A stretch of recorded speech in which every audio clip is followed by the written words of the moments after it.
Welcome to Super Talks Clips. आपके पास समय है कम पर हमारे पास कंटेंट है ढेर सारा। इस चैनल में आप शॉर्ट, क्रिस्पी, इंटरेस्टिंग कहानियां सुनने वाले हैं। इसके साथ साथ कुछ ऐसी चीजें जो कि आपको लाइफ में ना ही ग्रो कराएंगे बल्कि मोटिवेट भी करेंगे। Don't forget to subscribe for more such videos. Enjoy the show. महाराज जी, कई बार होता क्या है ना, जैसे कई बार मैंने भी ये कोशिश तो करी है, पर क्या होता है ना, जब जैसे साथ में बहुत सारे लोग होते हैं तो अब है तो हम इंसान ही।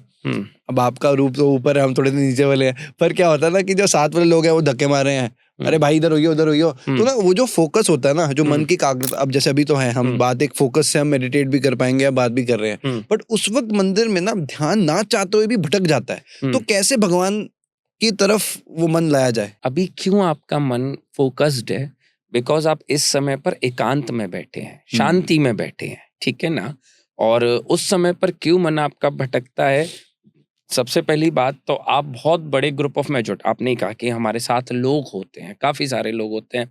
संसार को लेकर मंदिर नहीं आया जाता, संसार को छोड़कर मंदिर आया जाता है, संसार को त्याग कर मंदिर आया जाता है। तो पहली बात तो जितना कम से कम जीवन के संबंधियों को लेकर आप ईश्वर के पास जाने की सोचते हैं, पहले तो अपने उस अभ्यास को बदलिए। प्रयास कीजिए कि पहले मैं तो खुद अपने आप को समर्पित कर पाऊं। अभी मैं तो अधिकारी बना नहीं, मैं 10 जने और ले आया अपने साथ में कि चलो भैया आपको मैं दर्शन कराऊंगा, मैं ये कराऊंगा। नहीं, सबसे पहले सत्संग के आधार पर अपने विवेक को जागृत करके ठाकुर जी के श्री चरणों में एकांत में रहकर बैठना सीखिए, भजन करना सीखिए। बिहारी जी बाद में आ जाना, बिहारी जी तो 500 वर्ष पहले भी ऐसे ही थे जो आज हैं, और आगे आने वाले 500 वर्ष भी वो वही रहेंगे। सर्वप्रथम अपने घर में जो गोपाल जी विराजमान करे हुए ना, उनके श्री चरणों में बैठकर थोड़ी देर भजन करके उनके चरणों में मन लगाने का प्रयास कीजिए।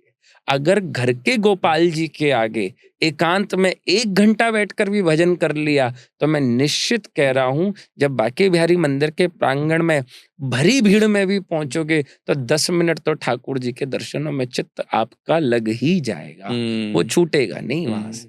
अच्छा महाराज जी, मन में क्या सोचना चाहिए? जैसे भगवान के सामने है इस वक्त, मन की विचार इस वक्त क्या बोलना चाहिए? मन में तो मैं तो देखो, अगर मेरी सुनो तो मुझे तो यहाँ पर कुंती मैया बड़ी याद आती है। जब पूरा महाभारत का युद्ध समाप्त हो गया और वो भगवान द्वारिका की तरफ लौटने लगे, तो कुंती मैया एकदम से आई और बोली, नमः पंकज नाभाय नमः पंकज मालिने। बड़ी सुंदर स्तुति। महाराज नहीं तो नहीं, सैकड़ों बार ठाकुर जी के आगे नमः नमः नमः नमः कुंती मैया कहने लग गई। सो ठाकुर जी ने रथ रोका और पूछा कि मैया इतनी नमा नमा हो रही है बुआ जी, कोई विशेष कारण है क्या इतनी बार प्रणाम अर्पित करने का, इतनी बार प्रणाम? बोले, गोविंद आपका साथ कैसे मिले, आपका संग कैसे मिले? ये शायद आप भी यही प्रश्न करना चाह रहे हैं कि गोविंद आपका साथ कैसे मिले। तो बोले, मैं था तो सही। तो बोले, आप तो मेरे आपके ऊपर जब विपत्ति थी तब मैं आपके साथ ही था। तो कुंती मैया बोले, अगर ऐसी बात है, तुम विपत्ति में ही संग रहते हो, तो गोविंद अब तो ऐसी कृपा करो कि जीवन भर मेरे ऊपर विपत्ति ही रहे। अब तो कभी विपत्ति मेरे ऊपर से कटे ही नहीं। तो विशेष आप ये देखो कि आपके मन में क्या चलना चाहिए।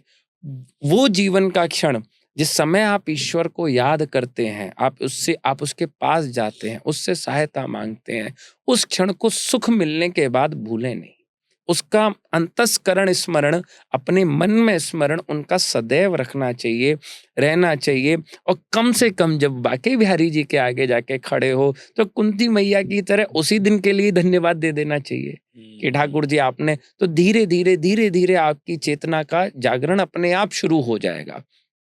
फिर आप अपने आप बोलना शुरू कर देंगे। और मैं तो कहता हूँ कि अगर आप कोई मोबाइल, लैपटॉप, हम सब चीज़, सारे उपकरण यूज़ करते हैं, सारे इलेक्ट्रॉनिक डिवाइसेस को यूज़ करते हैं, तो मशीन के बीच में और ह्यूमन के बीच में कोऑर्डिनेशन बैठाने के लिए एक मशीनरी लैंग्वेज को डेवलप किया गया है।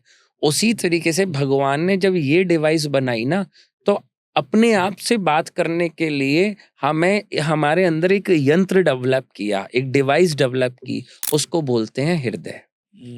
हम यहाँ से बोलते हैं ना, तो बिहारी जी नहीं सुनते, हम यहाँ से बोलते हैं तब बिहारी जी सुनते हैं, और जब बिहारी जी बोलते हैं तब हमारे नेत्रों से जो आंसू बहते हैं ना, इसका मतलब अब ठाकुर बोल रहा है और हम सुन रहे हैं।